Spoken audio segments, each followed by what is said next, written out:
মিষ্টি দই আনোনি কেন? নিজেকে ভালোবাসার থেকে কোনো কিছুই আর বেশি ইম্পর্টেন্ট হয় না, এই কাকিমাটাকে দেখলেই বোঝা যায়। কারণ উনি নিজে একার জন্য কত কিছু রান্না বান্না করে সুন্দরভাবে সাজিয়ে প্রেজেন্ট করেছে, কেন আজকের বছরের প্রথম দিনে জমিয়ে ভুড়ি ভোজ করবে তাই। যাই হোক, তারপরে আমি দিদাদের বাড়িতেও প্রসাদটা দিয়ে আসলাম।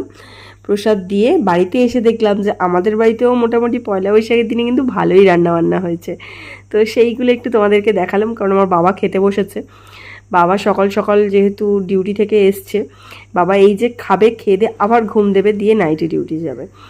আর মা আর বৌদির যেহেতু আজকের অসুখ ষষ্ঠী উপোস, ও মা আর বৌদি কিন্তু এইগুলো খেয়েই সারাদিনটা কাটাবে। সন্ধ্যের দিকে আমার মামার ছেলে এসছিল, কারণ ওর আসার গল্পটা তোমাদেরকে বলি।